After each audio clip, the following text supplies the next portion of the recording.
Students, welcome to social school. मैं हूं आपकी अनुष्या दीदी एंड कैसे हैं मेरे सारे स्टूडेंट्स। आई होप आप सब ठीक हो एंड आई ऑल्सो होप कि आप लोग सुपर रेडी हो आज के सेशन के लिए।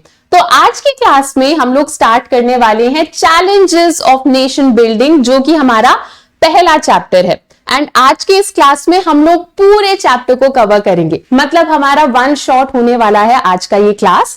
सो जिन भी बच्चों ने ज्वाइन कर लिया है जल्दी जल्दी इस सेशन को लाइक कर दो, और अगर आप कोई न्यू स्टूडेंट हो तो चैनल को सब्सक्राइब कर दो, क्योंकि पूरे साल इस चैनल पर ह्यूमैनिटीज की तैयारी होने वाली है क्लास 11th और 12th के बच्चों के लिए। ओके चलो, तो विदाउट एनी फर्दर डिले हम लोग स्टार्ट करते हैं अपने आज के इस सेशन को। ठीक है, तो मैं पहले आगे बढ़ने से पहले तुम्हें एक छोटा सा इंट्रोडक्शन दे देती हूं कि इस चैप्टर में हम लोग पढ़ने क्या वाले हैं।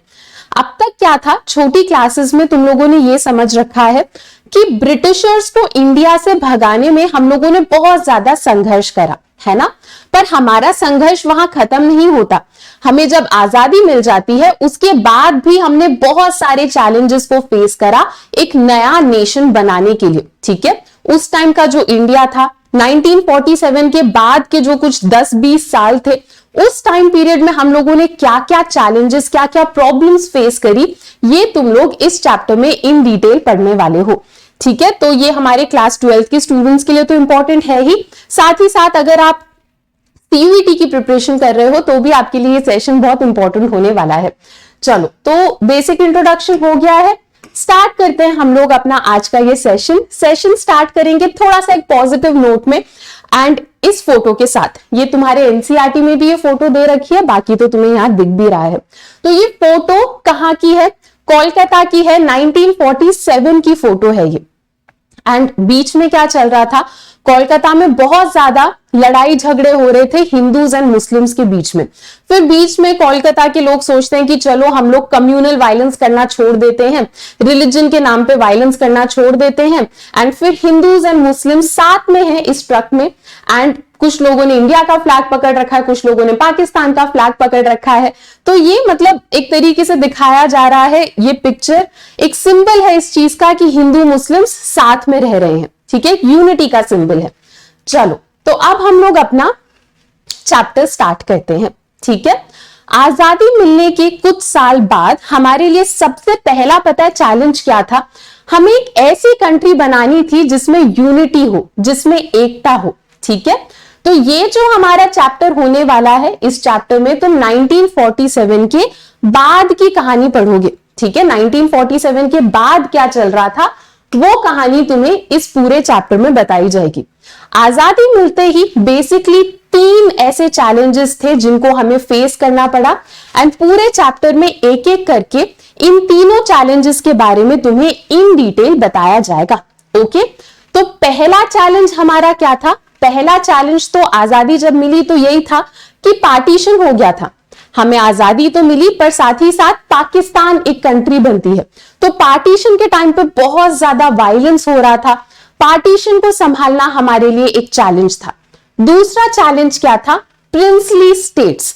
अभी हो सकता है तुम्हें समझ ना आए कि प्रिंसली स्टेट्स क्या होता है, टेंशन मत लो, सुनते जाओ कि हाँ, प्रिंसली स्टेट्स को इंडिया का पार्ट बनाना ये हमारा दूसरा चैलेंज था। बाकी जैसे जैसे हम चैप्टर में आगे जाएंगे एक बहुत बड़ा टॉपिक आएगा प्रिंसली स्टेट्स, तब मैं तुम्हें ये इन डिटेल समझाऊंगी। नेक्स्ट, तीसरा चैलेंज हमारे लिए क्या था? कंट्री की इंटरनल बाउंड्रीज को डिसाइड करना। इंटरनल बाउंड्रीज मतलब इस टाइम के अराउंड हमारे कंट्री में अलग अलग लोग बोलने लग जाते हैं कि हमें भाषा के आधार पर, लैंग्वेज के बेसिस पर सेपरेट स्टेट चाहिए। तो इन लोगों को सेपरेट स्टेट देना, उस स्टेट की कितनी बाउंड्री होगी, ये सारी चीजें डिसाइड करना भी हमारे लिए एक बहुत बड़ा चैलेंज था।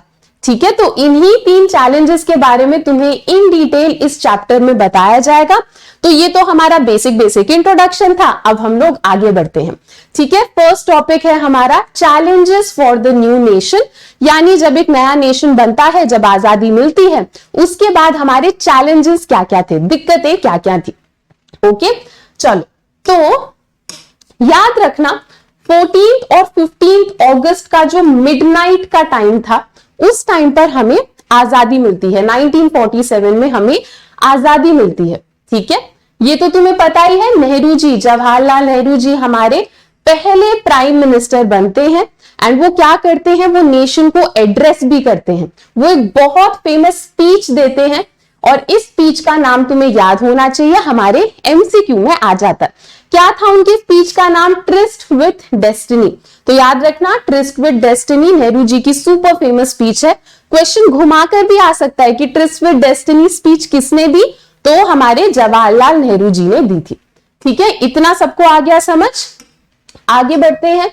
नेक्स्ट और क्या बता रहे हैं हमें कि जब हमारी कंट्री बनी इंडिया, तो हमारी कंट्री बहुत डाइवर्स कंट्री है ना, जो कि अच्छी बात है। एंड हम सारे लोगों के अलग अलग ओपिनियंस हैं, हम सबके अलग अलग सोच विचार हैं। ठीक है, तो जब हमारी इंडिया कंट्री बन रही थी तो उस टाइम पे लोगों के अलग अलग एम्स थे, पर कुछ चीजें ऐसी थी जिनको लेकर सारे लोग मानते थे कि हाँ ये तो इंडिया में होना चाहिए। वरना तो हम चीजों को लेकर बहुत ज्यादा डिबेट एंड डिस्कशन करते थे, पर कुछ चीजें ऐसी थी जिनके लिए सब लोग एग्री कर गए कि हाँ ये तो इंडिया में होनी चाहिए। पहली चीज क्या थी? हमने डिसाइड करा कि भाई इंडिया में डेमोक्रेटिक गवर्नमेंट होनी चाहिए। मतलब अब ये जो इंडिया बनी है यहां पर डेमोक्रेसी होनी चाहिए। दूसरी चीज क्या थी? हमने ये डिसाइड करा, सबने ये माना कि अब इंडिया में जो गवर्नमेंट बनेगी वो सबके लिए काम करेगी और वो भेदभाव नहीं करेगी। ठीक है, जो सोशली डिसएडवांटेज ग्रुप्स हैं हम उनको भी एंकरेज करेंगे, हम इक्वालिटी दिखाएंगे। तो ये दूसरा पॉइंट है जिस पर हम सब लोगों ने एग्री करा कि हाँ ये भी इंडिया में होना चाहिए। अब देखो, ये सब बोलना तो बहुत आसान होता है ना, पर इसे प्रैक्टिस करना मुश्किल होता है। तो तुम्हें यहां पर यही समझाया जा रहा है कि हमने बोल तो दिया कि ये सब करेंगे, but this was not going to be easy. जैसे हम लोग कभी कभी जोश जोश में बोल देते हैं ना कि आज तो 12 घंटे पढ़ेंगे, तो बोलना आसान होता है, करना मुश्किल होता है। करना भी नहीं है यार, 12 घंटे पढ़ने की जरूरत नहीं है। एनीवे हाँ, तो हमने बोल तो दिया पर ये आसान नहीं होने वाला था। एंड उस टाइम पे इंडिया में बहुत सारी अलग अलग दिक्कतें चल रही थी। ठीक है, उन दिक्कतों के बारे में भी डिस्कस करेंगे। पहले तुम लोग ये इमेज देख लो, हमारे एनसीईआरटी में भी है ये इमेज। इस इमेज में क्या हो रहा है, हमारे जो जवाहरलाल नेहरू जी हैं वो रेड फोर्ट से स्पीच दे रहे हैं। 1947 में नेहरू जी स्पीच दे रहे हैं। ठीक है, चलो आगे बढ़ते हैं। नेक्स्ट हमारे गांधी जी उस टाइम पर क्या कह रहे थे ये सुनते हैं। तो 14 अगस्त 1947 को गांधी जी ने ये बोला। ठीक है, बेसिकली ये जो पोर्शन है इसका मैं मतलब समझा देती हूं तुम्हें। गांधी जी ने कहा कि कल का जो दिन होने वाला है वो एक तरीके से हैप्पी दिन भी है, अच्छा दिन भी है, पर एक तरीके से सैड दिन भी है। अच्छा दिन इसीलिए है क्योंकि हमें फाइनली ब्रिटिशर से छुटकारा मिल जाएगा। बुरा दिन क्यों है? बुरा दिन इसीलिए है क्योंकि हमारा जो देश है वो बंट रहा है, पार्टीशन हो रहा है। तो ये हमारे गांधी जी के विचार थे। चलो तो नेक्स्ट टॉपिक स्टार्ट करते हैं। नेक्स्ट टॉपिक है हमारा 3 चैलेंजेस। ओके, तो 3 चैलेंजेस एक एक करके हम लोग समझना स्टार्ट करते हैं। ठीक है, तो पहला चैलेंज क्या था? पहला चैलेंज ये था कि हमें अपनी कंट्री को यूनाइटेड रखना था। ठीक है, मैं तुमसे बार बार बोलती रहती हूं, इंडिया स्टार्टिंग से एक ऐसी कंट्री रही है जहां पे डाइवर्सिटी बहुत ज्यादा है। हम सारे लोग अलग हैं, हमारा कल्चर अलग है, ट्रेडिशन अलग है, बहुत कुछ अलग है। तो उस टाइम पे पता है बहुत सारे लोगों का ये मानना था कि ऐसी एक कंट्री लंबे टाइम तक नहीं चल पाएगी क्योंकि इस कंट्री में डाइवर्सिटी बहुत है, सारे लोग अलग हैं। तो इतनी डाइवर्स कंट्री बहुत लंबे टाइम तक टिक नहीं पाएगी। पर ऑफ कोर्स हमने उन्हें गलत प्रूफ कर दिया। बहुत लंबे टाइम से हमारा इंडिया चल रहा है, बहुत बढ़िया चल रहा है। पर उस टाइम पर तो लोगों को कंफ्यूजन रहता था। आज हमें डर नहीं लगता, उस टाइम पर लोगों को बहुत डर लगता था कि ये कंट्री कैसे अपने आप को संभालेगी, इतनी डाइवर्स कंट्री। क्या इंडिया बहुत लंबे टाइम तक यूनिटी के साथ, एकता के साथ रह पाएगी? ये सारे क्वेश्चंस लोगों के दिमाग में चलते रहते थे। ठीक है, तो एक हमारा चैलेंज ये था कि भाई इंडिया में यूनिटी को मेंटेन कैसे करें। ठीक है, नेक्स्ट हमारा चैलेंज क्या था कि हम लोग इंडिया में डेमोक्रेसी को कैसे अपनाएं। ठीक है, डेमोक्रेसी को इंडिया में हम लोग कैसे अपनाएं। हमने ये सब तो डिसाइड कर लिया था, संविधान बनाना है, पार्लियामेंट्री फॉर्म ऑफ गवर्नमेंट चाहिए, ये सारी चीजें हमने डिस्कस तो कर ली थी, सारा फ्रेमवर्क तो बना लिया था, पर हमें इस फ्रेमवर्क को इंप्लीमेंट करना था। ठीक है, कि हम सोसाइटी में सही में डेमोक्रेसी कैसे लाएं, ये हमारे लिए एक चैलेंज था। तीसरा चैलेंज क्या था कि हम पूरे सोसाइटी का वेलबींग करना चाहते हैं।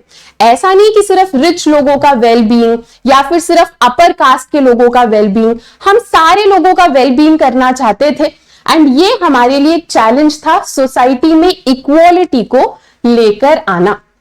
ठीक है, इसी सब के चलते हम लोगों ने संविधान में डीपीएसपी को भी ऐड करा, directive principle of state policy, जो कि तुम लोग 11th में पढ़कर आए हो, पर कहां याद होगा तुम्हें 11th का। अगर याद है तो बढ़िया है, मेरे से ही तुमने पढ़ा था, है ना। अगर भूल गए हो तो कोई बात नहीं। डीपीएसपी क्या है, जैसे हमारे फंडामेंटल राइट्स होते हैं ना, तो फंडामेंटल राइट्स तो हैं, उनके अलावा भी कुछ जो एक्स्ट्रा राइट्स हैं उनको हमने डीपीएसपी में डाल दिया है। डीपीएसपी बेसिकली कुछ गाइडलाइंस हैं जो गवर्नमेंट को एंकरेज करती हैं सोसाइटी में वेलबींग, सोसाइटी में लोगों का भला करने के लिए एंकरेज करती हैं, तो इसे हम डीपीएसपी कहते हैं। तो हमने डीपीएसपी डाल दिया, अच्छी अच्छी चीजें संविधान में डाल दी, पर अब हम इसको इंप्लीमेंट कैसे करें, ये सारी चीजें हमारे लिए उस टाइम पर एक चैलेंज थी।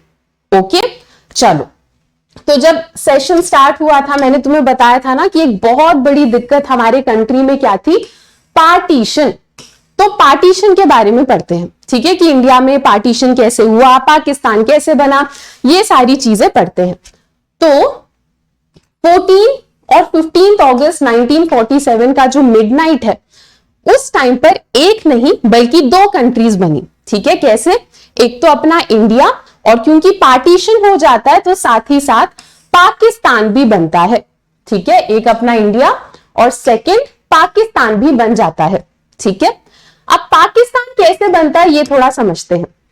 तो जो मुस्लिम लीग के लोग थे ना, वही मुस्लिम लीग जिनके बारे में तुम लोगों ने क्लास 10th में भी पढ़ा है ना, छोटी क्लासेस में भी पढ़ा है। तो जो मुस्लिम लीग के लोग थे वो हमेशा से एक थियोरी के ऊपर विश्वास रखते थे, जिसको हम कहते हैं टू नेशन थियोरी। होता क्या है two nation theory, Muslim League के लोगों का मानना था कि इंडिया में दो ग्रुप्स हैं, है ना, दो ग्रुप्स हैं, हिंदूज और मुस्लिम्स। तो दोनों ग्रुप्स को अलग अलग कंट्री पकड़ा दो। ठीक है, तो ये मुस्लिम लीग की थियोरी थी, इसे टू नेशन थियोरी कहते हैं। यही लॉजिक लगाकर इन्होंने बोला कि भाई हमें पाकिस्तान चाहिए। पर ध्यान रखना, इस थियोरी के ऊपर मुस्लिम लीग के लोग विश्वास रखते थे। हमारी कांग्रेस ने कभी भी टू नेशन थियोरी को सपोर्ट नहीं करा। याद रहेगा सबको, मुस्लिम लीग सपोर्ट करती थी, कांग्रेस ने कभी टू नेशन थियोरी को नहीं माना। पर फिर भी 1940s में पॉलिटिकल सिचुएशन ऐसी थी कि इंडिया का पार्टीशन हो जाता है और पाकिस्तान बन जाता है। ठीक है, अब ये पूरा प्रोसेस कैसे हुआ, पार्टीशन का प्रोसेस पूरा क्या था वो समझते हैं। ठीक है, तो हमने जब इंडिया का पार्टीशन हो रहा था, पाकिस्तान बन रहा था, तो हमने सोचा कि हम लोग ना रिलीजियस मेजॉरिटी के बेसिस पे पार्टीशन करेंगे। इसका क्या मतलब है, सीधा सीधा ये मतलब है इसका कि ऐसे जो भी इलाके हैं जहां पर मुस्लिम्स ज्यादा हैं, वो इलाके पाकिस्तान को पकड़ा दो। ठीक है, और ऐसे जो एरियाज हैं जहां हिंदू ज्यादा हैं, उन एरियाज को इंडिया में रहने दो। तो ये हमारा प्लान था कि रिलीजन के आधार पर हम लोग पार्टीशन करेंगे। तो जब हम लोग रिलीजन के आधार पर पार्टीशन करने के लिए बैठे, तब इंडिया में दो ऐसे एरियाज थे जहां मुस्लिम्स ज्यादा थे। ठीक है, तो अगर आप लोग वर्ल्ड मैप को देखो तो आपको थोड़ा सा आइडिया होगा, है ना। मान लो ये हमारा इंडिया है, तो इस तरफ पाकिस्तान है, इस तरफ बांग्लादेश है। तो जब पार्टीशन हो रहा था तो ये भी पाकिस्तान था और ये भी पाकिस्तान था।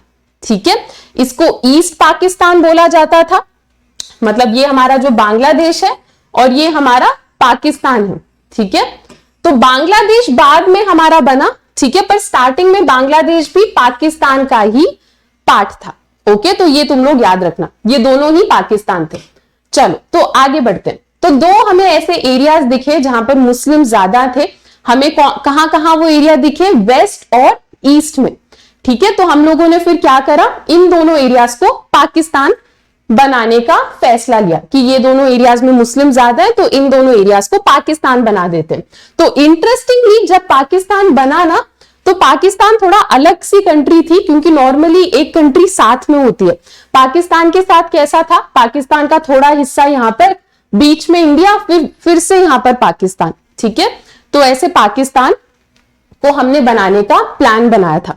ओके, पर जब हम लोग रिलीजन के आधार पर इलाकों को, पाकिस्तान को पकड़ा रहे थे, तो कुछ ऐसे एरिया भी थे जहां पर मुस्लिम्स ज्यादा थे, पर वो फिर भी पाकिस्तान का हिस्सा नहीं बनना चाहते थे। इसका एक एग्जाम्पल देती हूं मैं तुम्हें। खान अब्दुल गफर खान जो थे, जिनके बारे में तुम लोगों ने छोटी क्लासेस में भी पढ़ा है, गांधी जी के फॉलोअर थे, उनको अक्सर फ्रंटियर गांधी बोला जाता था।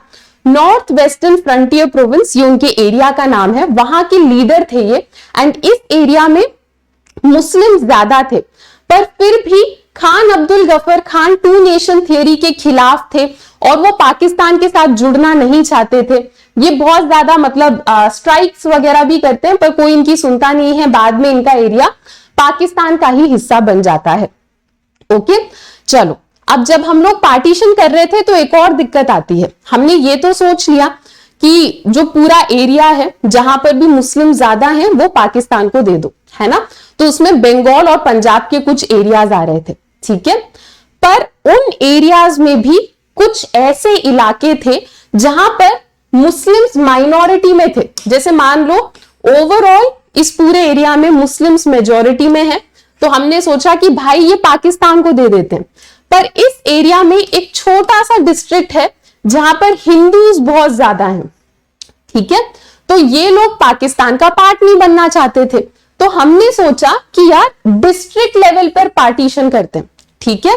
हम एक एक डिस्ट्रिक्ट को उठाएंगे और देखेंगे कि वहां पर मुस्लिम ज्यादा है या हिंदू ज्यादा है। अगर मुस्लिम्स वहां ज्यादा हुए तो हम उन्हें पाकिस्तान को दे देंगे, अगर वहां पर मुस्लिम कम हुए तो फिर हम वो डिस्ट्रिक्ट इंडिया में ही रखेंगे। ये हमारा प्लान था। पर इस प्लान के साथ दिक्कत क्या थी, हमने पूरा सॉर्ट तो कर लिया कि डिस्ट्रिक्ट लेवल पर पार्टीशन करना है, पर जब हमें आजादी मिलती है ना, 14-15 अगस्त को जब हमें आजादी मिलती है, उस टाइम पर हमने ये डिसीजन ही नहीं लिया था कि कौन सा डिस्ट्रिक्ट इंडिया का है और कौन सा डिस्ट्रिक्ट पाकिस्तान का है। तो सोचो, बहुत सारे लोग थे उस टाइम पर जो ऐसे डिस्ट्रिक्ट में रहते थे जिनको ये पता है कि भाई मुझे आजादी तो मिल गई, पर उन्हें ये नहीं पता कि वो कौन से कंट्री के हैं, है ना। कितनी अजीब सी बात है कि आजादी मिल गई पर लोगों को ये नहीं पता कि वो कौन से कंट्री के पार्ट हैं, क्या वो इंडिया के पार्ट है या क्या वो पाकिस्तान के पार्ट है, ठीक है।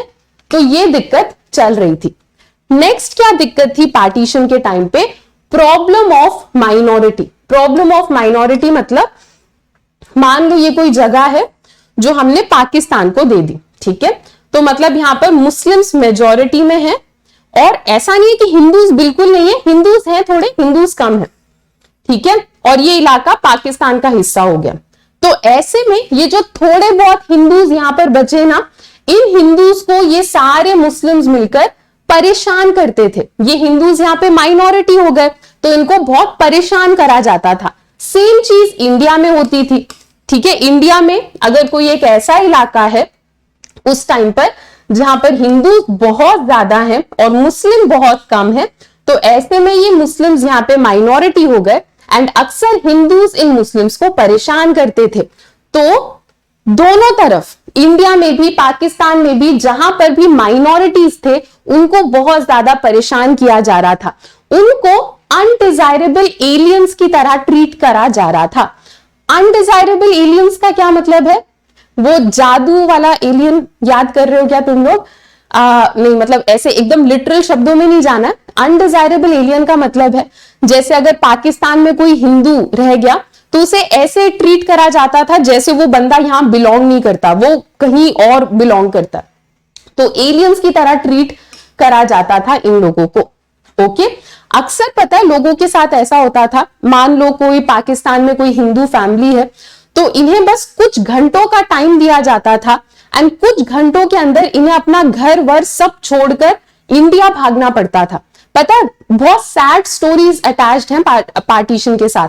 कभी कभी ऐसा भी होता था कि हिंदू फैमिली ट्रैवल कर रही है पाकिस्तान से इंडिया तक, तो लोगों को रास्ते में उन्हें देखकर पता चल जाता था कि अच्छा ये इंडिया की तरफ चलकर जा रहे हैं, ये हिंदू फैमिली है।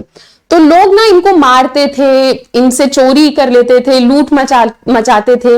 अगर उनके फैमिली में लड़कियां होती थी, औरतें होती थी, तो उनका रेप भी कर दिया जाता था। बहुत सैड टाइम था पार्टीशन का जो टाइम था, ठीक है। चलो नेक्स्ट क्या बता रहे हैं तुम लोगों को, यही सेम चीज जो मैंने तुम्हें बताया कि इस टाइम के अराउंड कम्युनिटी के लोग एक दूसरे को मारते थे, मर्डर करते थे, देवर मेम्ड मतलब एक इंसान को इस हद तक मार देना कि फिर वो ठीक ना हो पाए। तो बहुत हद पार वायलेंस चल रहा था पार्टीशन के नाम पर, ठीक है। इनफैक्ट 1947 में ये जो पॉपुलेशन ट्रांसफर हो रहा था ना कि हिंदूज वहां जा रहे हैं, मुस्लिम्स यहां आ रहे हैं, तो ये जो पार्टीशन ट्रांसफर चल रहा था, हमें लगता है कि ह्यूमन हिस्ट्री में सबसे लार्जेस्ट अनप्लान्ड पार्टीशन का ट्रांसफर इस टाइम पर हुआ था, ठीक है। चलो तो अब थोड़ा और इन डिटेल पढ़ते हैं कि पार्टीशन की वजह से और क्या क्या कॉन्सिक्वेंसेस निकले और क्या क्या रिजल्ट निकला, ठीक है। इतना सैड टाइम था पार्टीशन का टाइम कि अक्सर हम एक टर्म यूज करते हैं इस टाइम पीरियड के लिए, डिविजन ऑफ हार्ट्स, ठीक है। इतना सैड टाइम था कि लोगों को लग रहा था कि उनके दिल को बांटा जा रहा है, ठीक है। इतना सैड टाइम था। तुम थोड़ा इमेजिन करके देखो कि कुछ टाइम पहले ये सारे लोग साथ में रहते थे, ठीक है, एकदम खुशी खुशी साथ में रहते थे, बहुत सालों से ये लोग नेबर्स हैं, पड़ोसी हैं, खुशी खुशी रहते थे। पर अब अचानक से पार्टीशन हो रहा है तो लोग इनको अलग ट्रीट कर रहे हैं, इन्हें घरों से भगा रहे हैं। तो बहुत ही एक सैड सा टाइम पीरियड था ये, ठीक है।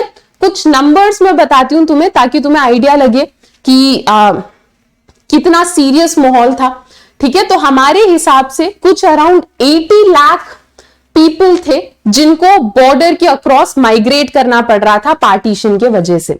हमारे अंदाजे से 5 से 10 लाख के बीच में लोगों को मार दिया गया था वायलेंस की वजह से पार्टीशन के टाइम पे, ठीक है। तो ये सारी चीजें हमारे इंडिया में चल रही थी, ओके। अब ऐसे में बहुत सारे लोगों के दिमाग में बहुत जोर से एक क्वेश्चन आता है। मैंने तुम्हें बताया कि 2 नेशन थ्योरी के ऊपर कांग्रेस का विश्वास नहीं था, पर फिर भी पार्टीशन तो हो जाता है ना। चलो ठीक है, कांग्रेस ने 2 नेशन थ्योरी के ऊपर विश्वास नहीं दिखाया, पर फिर भी पार्टीशन तो हो जाता है ना। तो ऐसे में इसका क्या मतलब हुआ? क्या इसका मतलब यह हुआ कि मुस्लिम्स के लिए पाकिस्तान है और इंडिया सिर्फ हिंदूज के लिए है? क्या इसका यह मतलब हुआ? तो याद रखना, यह मतलब नहीं है इसका। हमारी इंडिया सेक्युलर कंट्री है, हम सारे रिलीजन को बराबर मानते हैं। आगे बढ़ते हैं। तो ये तो सारा पार्टीशन का मैंने तुम्हें बताया कि पार्टीशन की वजह से हमारी गवर्नमेंट क्या क्या चैलेंजेस फेस कर रही थी। आगे बढ़ते हैं। हमारे बुक में गांधी जी के बारे में थोड़ा सा बता रखा है, तो वो टॉपिक भी हम लोग कवर कर लेते हैं। इस टाइम पर गांधी जी क्या कर रहे थे वो समझते हैं। बेसिकली इस टॉपिक में तुम्हें गांधी जी के सारे व्यूज के बारे में बता रखा है, एंड फिर गांधी जी का असैसिनेशन कैसे हुआ, ये सारी चीजें तुम्हें समझा रखी है। तो जल्दी से ये देख लेते हैं। तो 15 अगस्त 1947 में जब सब लोग इंडिपेंडेंस डे का सेलिब्रेशन कर रहे थे, तब हमारे गांधी जी थे कोलकाता में। कोलकाता में तब बहुत ज्यादा लड़ाई झगड़ा चल रहा था हिंदूज और मुस्लिम्स के बीच में। गांधी जी सोचते हैं कि वो वहां जाएंगे और प्रॉब्लम सॉल्व करेंगे। वहां की लड़ाई झगड़े को देखकर गांधी जी को बहुत बुरा लगता है, क्योंकि गांधी जी तो स्टार्टिंग से हमें सिखाते हुए आ रहे हैं ना कि अहिंसा के प्रिंसिपल को फॉलो करो, ठीक है, लड़ाई झगड़ा मत करो, सत्याग्रह करो। तो गांधी जी को अचानक से लगता है कि उनके सारे प्रिंसिपल्स फेल कर गए, क्योंकि लोग उनकी बात ही नहीं मान रहे थे।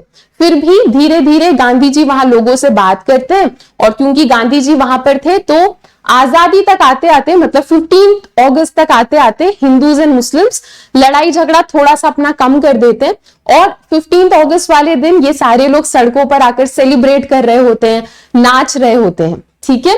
कुछ टाइम के बाद वायलेंस फिर से स्टार्ट हो जाता है, ठीक है। तो इस टाइम पर हमारे गांधी जी प्रेयर मीटिंग्स भी रखते थे, मतलब बेसिकली मीटिंग्स रखते थे जहां बहुत सारे लोग आकर गांधी जी से बातचीत भी कर सकते थे।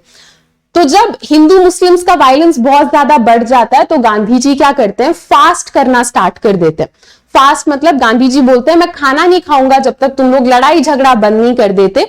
और ये मतलब ये फास्ट बहुत ज्यादा हेल्पफुल था। इसी फास्ट के चलते कोलकाता में वायलेंस बहुत ज्यादा कम हो जाता है। नेक्स्ट गांधी जी जाते हैं दिल्ली। दिल्ली में इस टाइम के अराउंड बहुत ज्यादा वायलेंस हो रहा था, और गांधी जी के दिमाग में बहुत सारी चीजें चल रही थी, ठीक है। जैसे गांधी जी को लगता था कि जो मुस्लिम्स इंडिया में हैं उनका हमें ध्यान रखना चाहिए, उनको परेशान नहीं करना चाहिए। और गांधी जी को लगता था कि इंडिया और पाकिस्तान के बीच का रिलेशन बहुत अच्छा होना चाहिए। ठीक है, जैसे उस टाइम पर पाकिस्तान को कुछ ड्यूज हमें देने थे, कुछ पैसे वगैरह देने थे, तो गांधी जी ने बोलना स्टार्ट करा कि वो ड्यूज दे दो पाकिस्तान को जल्दी से। तो नेक्स्ट इसी चीज को मनाने के लिए गांधी जी ने क्या करा, जनवरी 1948 में एक और फास्ट करा, और ये गांधी जी का लास्ट फास्ट था, क्योंकि इस फास्ट के बाद गांधी जी को मार दिया जाता है। तो ये गांधी जी का हमारा लास्ट फास्ट था, और ये फास्ट भी बहुत ज्यादा हेल्पफुल था। जब गांधी जी ये फास्ट कर रहे थे तो दिल्ली में सारे वायलेंस खत्म हो जाते हैं, इंडिया भी पाकिस्तान को सारे ड्यूज दे देता है। पर गांधी जी के ये जो एक्शंस थे ये सबको पसंद नहीं आए। जो एक्सट्रीमिस्ट लोग थे, एक्सट्रीमिस्ट लोग मतलब जो हिंदुइज्म को बहुत ही हद पार एक्सट्रीम लेवल तक मानते हैं, उनको ऐसा लगने लगा कि गांधी जी की जो हरकतें हैं वो मुस्लिम्स को फेवर कर रही हैं। ठीक है, गांधी जी का जो भी बिहेवियर है वो पाकिस्तान को फेवर कर रहा है, एंड इसी के चलते जो कुछ एक्सट्रीमिस्ट लोग थे वो गांधी जी से गुस्सा हो गए थे।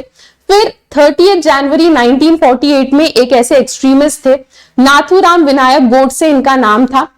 ये गांधी जी के इवनिंग प्रेयर में पहुंचते हैं दिल्ली में, और ये गांधी जी को मार देते हैं। 3 बार शूट करते हैं ये गांधी जी को, एंड इन्होंने पहले भी गांधी जी को मारने की कोशिश कर रखी होती है, पर वो फेल हो जाते हैं। पर इस बार 30 जनवरी में ये सही में गांधी जी को मार देते हैं। बहुत ही सैड इवेंट था ये, एंड ये गोडसे की इमेज है और ये हमारे गांधी जी की इमेज है। आगे बढ़ते हैं। तो ये हमारा, अभी तक मैंने तुम्हें बीच में गांधी जी की लाइफ के बारे में थोड़ा सा बताया, और उससे पहले मैंने तुम्हें यह बता दिया कि इंडिया में पार्टीशन की वजह से क्या दिक्कत चल रही थी।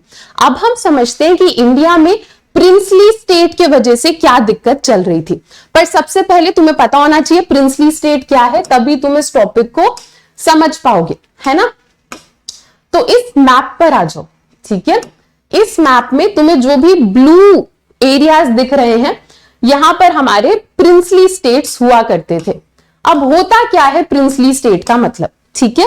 तो इंडिया में कुछ ऐसे इलाके थे उस टाइम पर जहां पर राजा रानी संभालते थे चीजों को, ठीक है। पर ये राजा रानी सिर्फ नाम के लिए होते थे वहां पर, ये राजा रानी वरना ब्रिटिशर्स के नीचे काम करते थे, ठीक है। तो इंडिया का ऐसा इलाका जहां नाम के लिए कहने को राजा रानी है, पर वो राजा रानी सिर्फ ब्रिटिशर्स की सारी बात को मानते हैं, उन इलाकों को हम कहते हैं प्रिंसली स्टेट।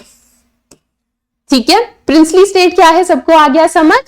ओके, तो उस टाइम पे देखो इंडिया में इतने सारे प्रिंसली स्टेट थे, ठीक है। अब प्रिंसली स्टेट से हमें दिक्कत क्या थी वो समझते हैं। इंडिया में उस टाइम पे कुछ 565 प्रिंसली स्टेट थे। तो जब हमें आजादी मिलती है ना, तो इन प्रिंसली स्टेट्स को ब्रिटिशर्स 3 ऑप्शन देते हैं, ठीक है। कि एक ऑप्शन तो ये है कि तुम लोग इंडिया का पार्ट बन जाओ, ठीक है। दूसरा ऑप्शन क्या था कि तुम लोग पाकिस्तान का पार्ट बन जाओ, और तीसरा ऑप्शन क्या था, अगर तुम्हें इंडिया का भी पार्ट नहीं बनना, पाकिस्तान का भी पार्ट नहीं बनना, तो तुम खुद की इंडिपेंडेंट कंट्री बना लो, ठीक है। तो तीसरा ऑप्शन था कि तुम लोग इंडिपेंडेंट हो जाओ। अब देखो, अगर हम इंडिया की बात करें, जब हम लोग ब्रिटिशर्स को भगाने के लिए संघर्ष कर रहे थे, तब तो हम ये भी नहीं चाहते थे कि पाकिस्तान बन जाए, हम तो चाहते थे ये सारा एरिया इंडिया ही रहे, हम सबको साथ में आजादी मिले। पर फिर भी चलो पाकिस्तान तो बन जाता है। उसके बाद जब ये और सुनने में आता है कि प्रिंसली स्टेट भी इंडिया से हटकर दूर जा सकते हैं, तो हम बहुत टेंशन में आ जाते हैं, ठीक है। हम सोचते हैं कि इतनी मुश्किल से पूरे कंट्री को आजादी दिलाई, अब ये कंट्री की यूनिटी और टूट सकती है। तो हम लोग चाहते थे कि ये प्रिंसली स्टेट्स हमारे इंडिया का पार्ट रहे, ना ये पाकिस्तान में जाएं और ना ही ये इंडिपेंडेंट बने, ठीक है। तो इस टाइम पे हमारा एक और चैलेंज क्या था, हम हर एक प्रिंसली स्टेट के पास जा रहे थे और हम इन्हें मना रहे थे कि भाई तुम लोग हमारे इंडिया का ही पार्ट रहो, ठीक है। तो ये था प्रिंसली स्टेट वाली दिक्कत, ओके। अब ये जो डिसीजन है कि प्रिंसली स्टेट इंडिया का पार्ट बनेगा, पाकिस्तान का बनेगा या इंडिपेंडेंट होगा, ये डिसीजन वहां के लोग नहीं ले रहे थे, वहां के राजा ले रहे थे, ठीक है। रूलर्स ले रहे थे ये डिसीजन, ओके। एंड उस टाइम पे अलग अलग रूलर्स जैसे ट्रावनकोर के राजा, हैदराबाद के राजा, भोपाल के राजा, ये सब बोलने लग जाते हैं कि हमें तो इंडिया ज्वाइन करने में उतना कुछ इंटरेस्ट नहीं है, ठीक है, तो ऐसे में हमारी टेंशन और बढ़ जाती है कि इंडिया और ज्यादा बंटने वाला है। ठीक है, तो गवर्नमेंट का क्या अप्रोच था, दिक्कत क्या है वो तो आ गई समझ। गवर्नमेंट ने इस दिक्कत को कैसे संभाला, तो इस पूरे दिक्कत को सरदार वल्लभ भाई पटेल ने बहुत ब्रिलियंट तरीके से संभाला था। ठीक है, तो सरदार वल्लभ भाई पटेल के बारे में मैं कुछ चीजें बताती हूं तुम्हें। इंडिया के पहले डिप्टी प्राइम मिनिस्टर थे, पहले होम मिनिस्टर भी थे, एंड सबसे इंपॉर्टेंट रोल इन्हीं का था। ठीक है, तो यहां पर मैंने इमेज डाल दी है, सबसे इंपॉर्टेंट रोल इन्हीं का था। इन्होंने एक एक प्रिंसली स्टेट में जाकर लोगों को मनाया कि तुम लोग इंडिया का पार्ट बनो। ठीक है, तो नेक्स्ट याद रखना, कॉन्स्टिट्यूएंट असेंबली के कमिटीज में भी सरदार वल्लभ भाई पटेल का बहुत इंपॉर्टेंट रोल था। अब हमारी गवर्नमेंट ने इस सिचुएशन को संभाला कैसे, हमारी गवर्नमेंट का 3 टाइप का अप्रोच था। ठीक है, 3 अप्रोच था गवर्नमेंट का इस प्रॉब्लम को लेकर। पहला अप्रोच तो हमारा ये था कि ज्यादातर जो प्रिंसली स्टेट है वो अपने मर्जी से इंडिया का ही पार्ट बनना चाहते थे। ठीक है, तो ये हमारे लिए बढ़िया था। दूसरा अप्रोच हमारा ये था कि अगर कोई प्रिंसली स्टेट इंडिया का पार्ट नहीं बनना चाहता है तो उसके साथ फ्लेक्सिबल रहो। फ्लेक्सिबल मतलब उसे आजादी दे दो। ठीक है, उसे बोलो कि यार तुम इंडिया का पार्ट बन जाओ, पर तुम्हारी जो भी शर्तें हैं हम मानेंगे। तो हमने फ्लेक्सिबिलिटी दिखाई प्रिंसली स्टेट को इंडिया का पार्ट बनाते टाइम। तीसरा गवर्नमेंट का अप्रोच ये था कि इंडिया का ऑलरेडी पार्टीशन हो चुका है, पाकिस्तान बन चुका है, अब जो बचा हुआ इंडिया है उसमें और पार्टीशन हम लोग अफोर्ड ही नहीं कर सकते, तो जैसे तैसे हमें सारे प्रिंसली स्टेट को मनाना ही मनाना था। ठीक है, इस दौरान हमारी गवर्नमेंट प्रिंसली स्टेट से एक डॉक्यूमेंट साइन कराती थी। इस डॉक्यूमेंट का नाम था इंस्ट्रूमेंट ऑफ एक्सेशन। तो अगर आपने इंस्ट्रूमेंट ऑफ एक्सेशन को साइन कर लिया तो इसका मतलब आप इंडिया का पार्ट बन चुके हो। तो इस इंस्ट्रूमेंट ऑफ एक्सेशन, इस नाम को याद रखना। ज्यादातर प्रिंसली स्टेट को हमने आसानी से मना लिया था। कुछ प्रिंसली स्टेट थे जिनको मनाने में बहुत ज्यादा दिक्कत आई, जैसे कि हैदराबाद उस टाइम पे सबसे बड़ा प्रिंसली स्टेट था, बहुत बड़ा प्रिंसली स्टेट था हैदराबाद। ठीक है, आज का टाइम का जो कुछ महाराष्ट्र है, कर्नाटका है, आंध्र प्रदेश है, ये सब उस टाइम पे साथ में हैदराबाद का ही हिस्सा थे। और हैदराबाद के जो राजा थे उनको निजाम बोला जाता था, एंड उस टाइम के जो निजाम थे वो पूरे वर्ल्ड में ही one of the richest man में से एक थे। बहुत पैसा था उनके पास, तो जाहिर सी बात है अगर इतना पैसा हो तो उनके दिमाग में ये चल रहा था कि इंडिया का पार्ट नहीं बनना है, हम अलग रहेंगे। बहुत टाइम तक वो इंडिया के साथ स्टैंड स्टिल एग्रीमेंट में रहते हैं। स्टैंड स्टिल एग्रीमेंट मतलब इंडिया का पार्ट नहीं बने वो। ठीक है, स्टैंड स्टिल एग्रीमेंट में रहते हैं ये इंडिया के साथ नवंबर 1947 तक। ठीक है, बीच बीच में हमारे सरदार वल्लभ भाई पटेल जाकर निजाम से बात भी करते थे और उन्हें मनाते थे कि आप हमारे इंडिया का पार्ट बनो। ऐसे में क्या होता है, हैदराबाद में कुछ दिक्कतें स्टार्ट होती हैं। हैदराबाद में कुछ लोग थे जो निजाम से, राजा से बहुत परेशान थे और वो राजा के खिलाफ स्ट्राइक करना स्टार्ट करते हैं। ठीक है, तो हैदराबाद में फार्मर्स और औरतें राजा से बहुत परेशान थी, तो इन लोगों ने राजा के खिलाफ स्ट्राइक करना स्टार्ट करा। पर राजा तो राजा है, राजा के पास मिलिट्री है, पावर है, तो जब ये लोग स्ट्राइक करते हैं, राजा अपनी मिलिट्री से बोलते हैं कि यार तुम लोग जाकर इन लोगों को चुप कर दो। राजा की मिलिट्री का नाम था राजाकर, और ये राजाकर उस टाइम पे औरतों को, फार्मर्स को बहुत बुरे तरीके से मारते हैं, पीटते हैं। विमेन को तो ये लोग रेप वगैरह भी करना स्टार्ट कर देते हैं। ठीक है, बहुत बेकार हालत चल रही थी। हमारे हैदराबाद में नॉन मुस्लिम्स को तो और भी परेशान करा जा रहा था। ऐसे में हमारी इंडिया की गवर्नमेंट सोचती है कि हमें कुछ तो करना पड़ेगा, और इंडिया की आर्मी इंटरफेयर करती है। सितंबर 1948 के अराउंड इंडिया की आर्मी हैदराबाद में जाती है और हम लोग राजा के आर्मी को, राजाकर को हरा देते हैं। उसके बाद फिर हम लोग हैदराबाद को इंडिया का पार्ट बना लेते हैं। तो ये पूरी कहानी थी कि हैदराबाद इंडिया का पार्ट कैसे बना। इजी। नेक्स्ट, मणिपुर में भी हमें कुछ दिक्कतें आई। मणिपुर के बारे में पढ़ते हैं। तो मणिपुर में उस टाइम पे एक राजा थे, राजा का नाम था बोधा चंद्रा सिंह। इन्होंने क्या करा, इंडिया के साथ इंस्ट्रूमेंट ऑफ एक्सेशन साइन करा, पर इंडिया ने इनको बहुत ज्यादा ऑटोनॉमी दी, मतलब बहुत ज्यादा एक्स्ट्रा पावर्स, फ्लेक्सिबिलिटी दी, बहुत सारी पावर्स दे दी कि इंडिया का पार्ट बन जाओ, फिर भी हम आपको बहुत पावर्स दे रहे हैं। नेक्स्ट, मणिपुर में लोग ना राजा के ऊपर प्रेशर डालने लग जाते हैं कि हमें तो इलेक्शन कराना है, ठीक है। इसी प्रेशर के चलते हमारे राजा क्या करते हैं, जून 1948 में मणिपुर में इलेक्शन करा देते हैं। अब यहां पर एक पॉइंट है जो तुम्हें याद रखना है, पेपर में आ जाएगा क्वेश्चन, ठीक है, याद रखना। तो क्योंकि राजा मणिपुर में इलेक्शन कराते हैं, तो मणिपुर इंडिया का पहला ऐसा हिस्सा था जहां पर यूनिवर्सल एडल्ट फ्रेंचाइज को यूज करके इलेक्शन पहली बार कराया था। यूनिवर्सल एडल्ट फ्रेंचाइज मतलब सारे अडल्ट लोग वोट कर सकते हैं, ये कहकर इलेक्शन पहली बार इंडिया में मणिपुर में हुआ था।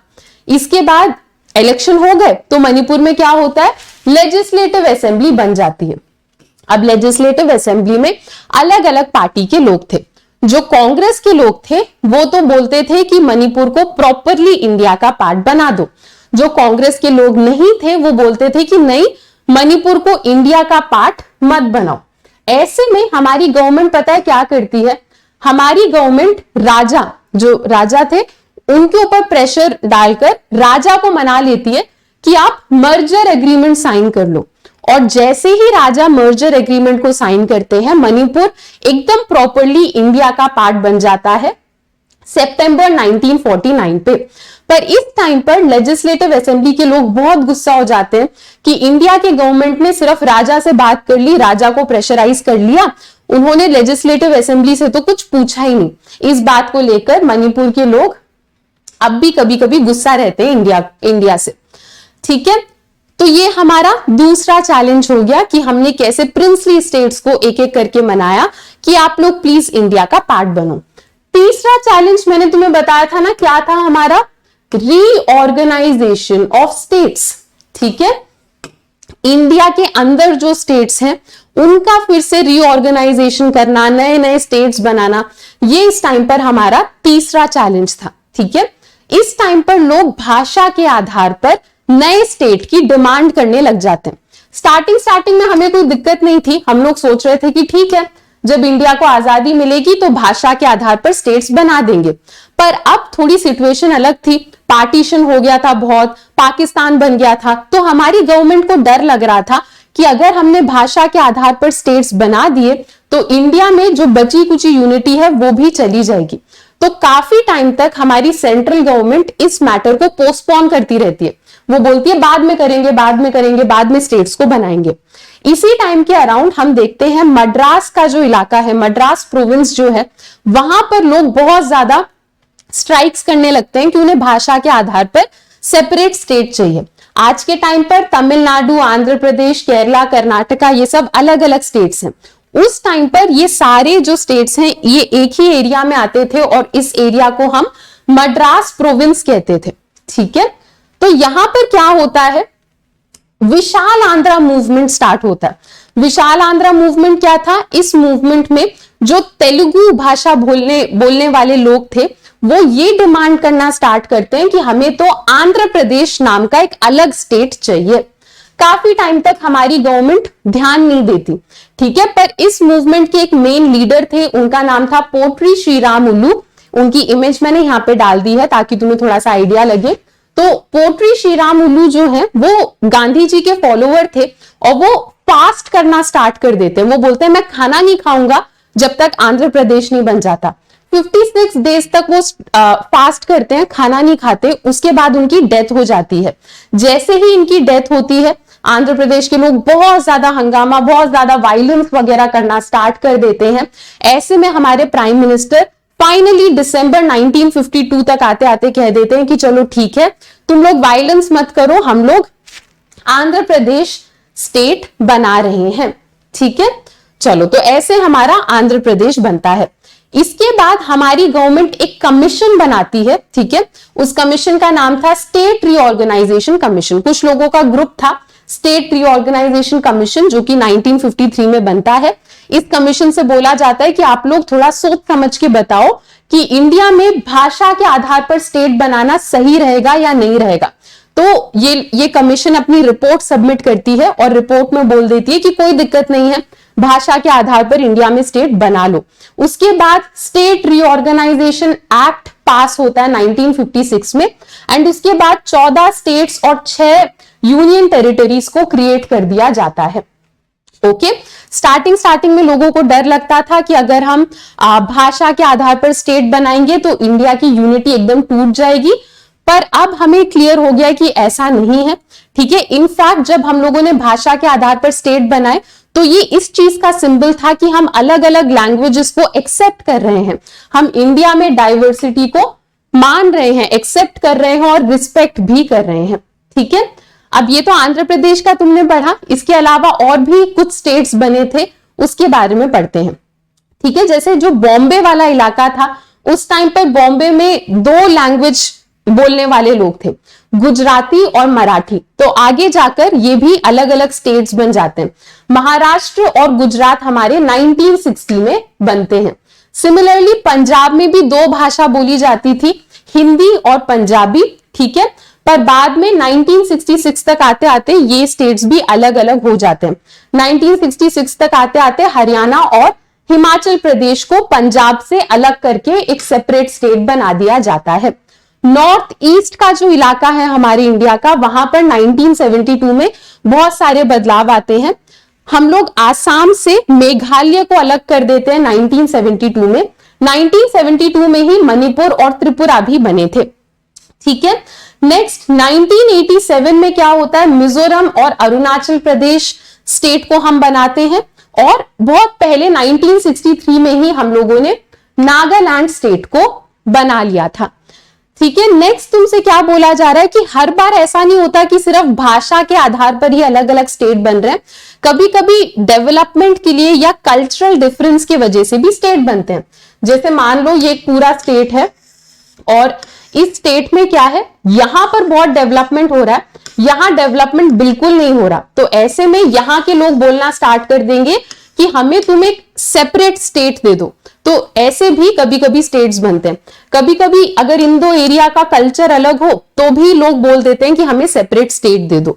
तो इस टाइप के एग्जाम्पल्स में आ जाते हैं हमारे छत्तीसगढ़, उत्तराखंड और झारखंड, जो कब बने थे, ईयर 2000 में बने थे। ठीक है, नेक्स्ट 2014 तक आते आते तेलंगाना एक नया स्टेट हमने बनाया। और ऐसा नहीं है कि अब नए स्टेट्स बनाने की बातचीत नहीं होती, अब भी कभी कभी लोग बोलते हैं कि हमें सेपरेट स्टेट चाहिए। जैसे कि आप विदर्भा महाराष्ट्र में, हरित प्रदेश यूपी के वेस्टर्न इलाकों में लोग बोलते हैं कि एक सेपरेट एरिया चाहिए हमें। वेस्ट बंगाल का जो नॉर्थ का हिस्सा है वहां पे भी लोग बोलते हैं कि हमें सेपरेट स्टेट चाहिए। ठीक है, पर मेन पॉइंट यह है कि तुम्हारा चैप्टर यहां पर फिनिश हो गया है। ठीक है, तो 1947 के बाद इंडिया में जो भी चैलेंजेस थे वो मैंने तुम्हें क्लियरली बता दिया है। ठीक है, तो आई होप ये चैप्टर तुम्हें क्लियर हो गया है। तो ये तो देखो 1 शॉर्ट रिवीजन था। अगर तुम इन डिटेल पूरे चैप्टर को लाइन बाय लाइन पढ़ना चाहते हो तो मैं तुम्हें बता दूं, मेरी रोज लाइव क्लासेस होती हैं अनअकैडमी के ऐप पर, आप वहां पर भी मेरे साथ जुड़ सकते हो। क्लास 12th के जो बच्चे हैं उनकी क्लास होती है रोज 7 बजे मेरे साथ लाइव क्लास।